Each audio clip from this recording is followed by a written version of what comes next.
Hello everyone, this is Dr. Mihir Shah once again with another video. This is the part 2 of a video based on solving May 2019 university question paper of TYBFM Indirect Tax, also known as Goods and Service Tax. We have already completed solving question number 2 in our first video. Now we are going to solve question number 3. So let us see which are the questions which are available in question number 3 and how to solve them. The very first question was question number 3A. From the following information, determine the place of supply as per section 10(1)(b) of GST 2017, where the goods are delivered by the supplier to a recipient on the direction of the third person. Now, remember the rule.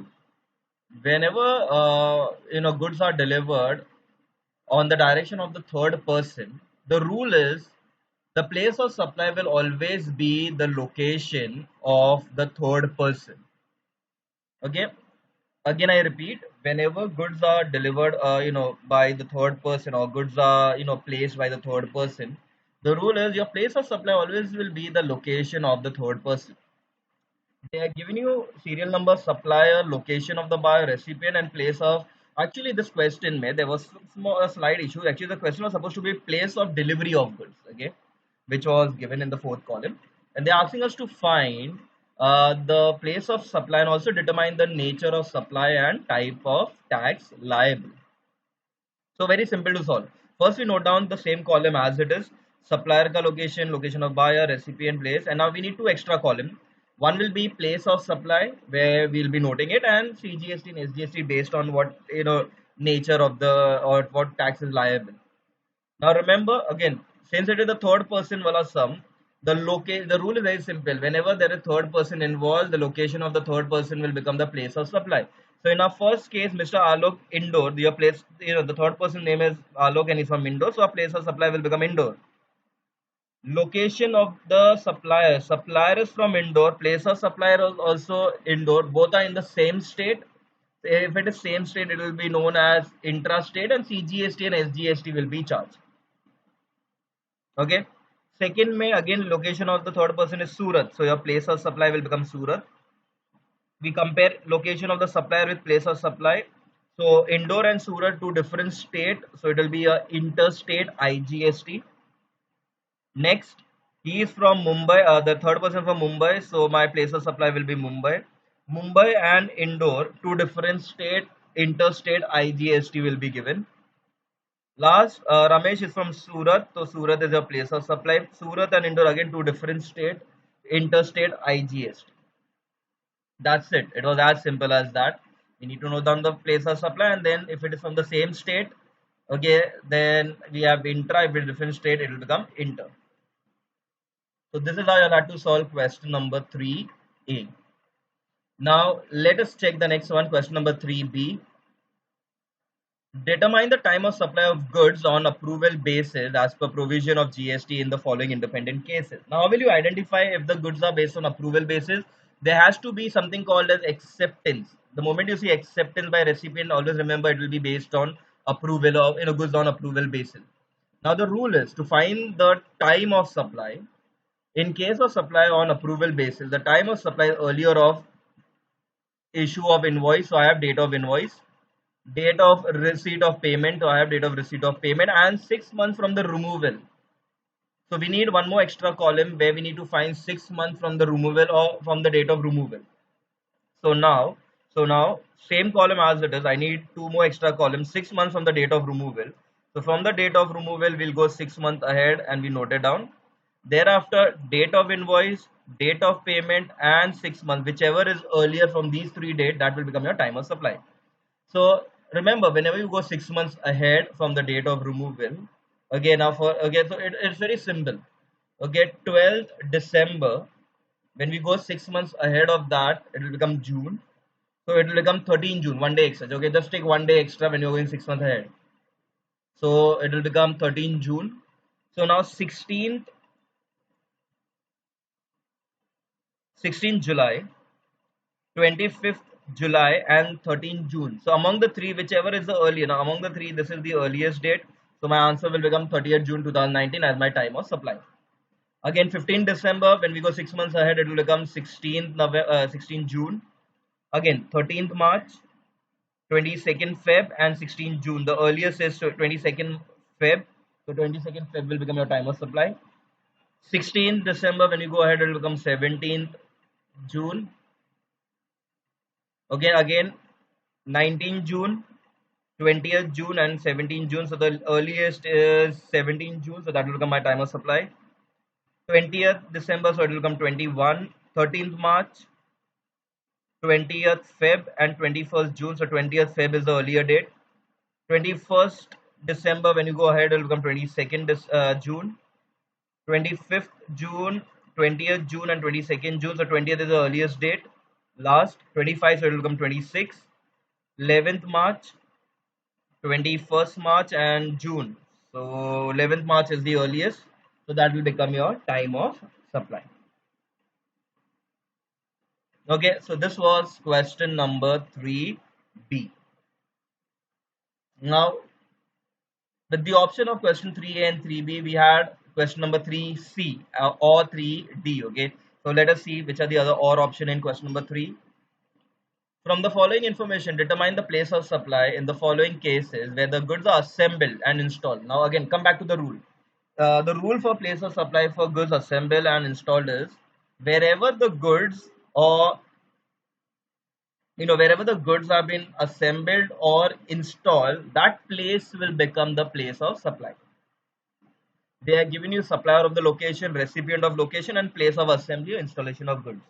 So we note down those 3 columns as it is. You will have to prepare 2 more extra columns: place of supply and CGST, SGST. Now, in the first case, the location of assembly was Ahmedabad, so Ahmedabad will become the place of supply. Indore and Ahmedabad, 2 different states, so interstate IGST. Next installation was in Indore. Indore and Indore same state, so it will become intrastate. Okay, they are from the same state. Okay, so wait, this is not inter, this will be intrastate. Okay, while making the PPT, I guess it went up, it got shifted. So it will be intrastate, and the tax which will be levied will be CGST, SGST. Next is Kolkata. So Kolkata is here. Now Indore, Kolkata, they are in different state. Okay, so it will become IGST. And last we have Mumbai. So I wrote down Mumbai. So Mumbai, Indore.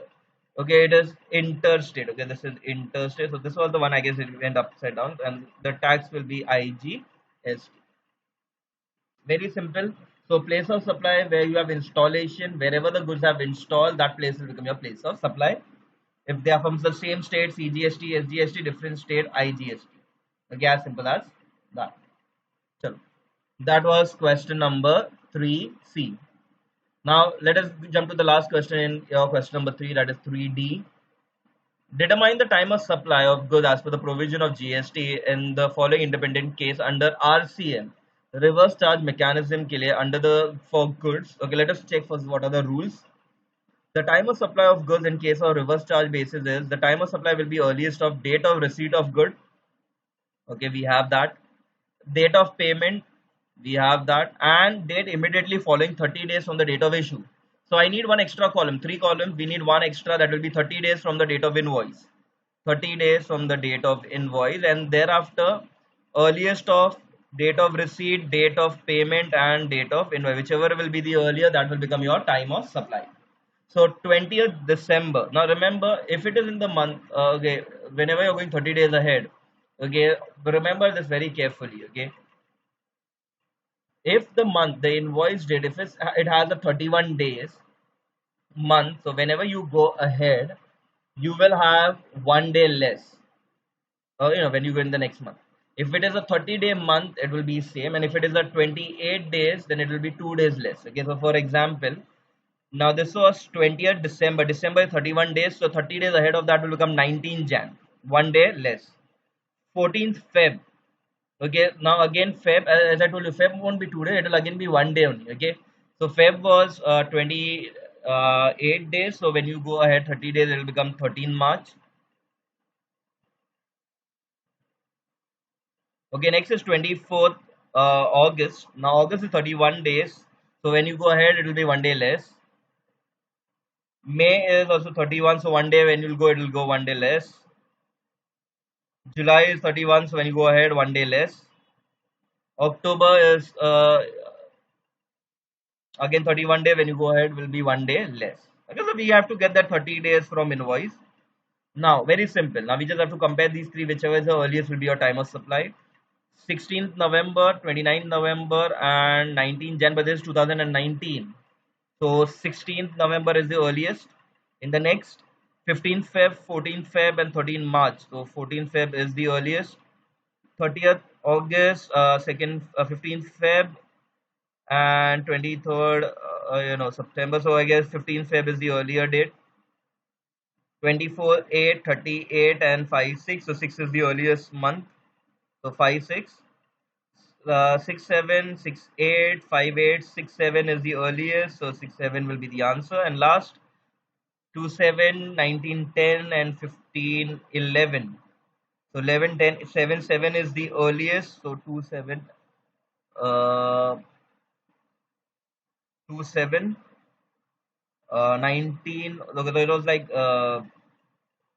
July, October, and November. So July is the answer. Okay, so it will be 2nd 07 2018.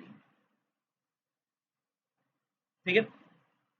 So this is how basically you all had to solve reverse charge mechanism. We need 30 days from the invoice, and thereafter receipt, payment, or invoice, whichever is earlier, the 30 days, whichever is earlier, that will become your time of supply. So these were the four sums in your question number 3 of your paper. Okay, I hope everyone have understood them. Again, for in-depth rules of all these sums, individual videos on individual chapters have already been prepared. So see that you all even go through those videos so that you all can easily understand how to solve these sums. Some are very simple. They don't take much time. You just need to remember the rules and you just need to apply those rules in the problem sum. Okay. Chalo. With that, we will be ending this video. I hope everyone have understood that. Thank you.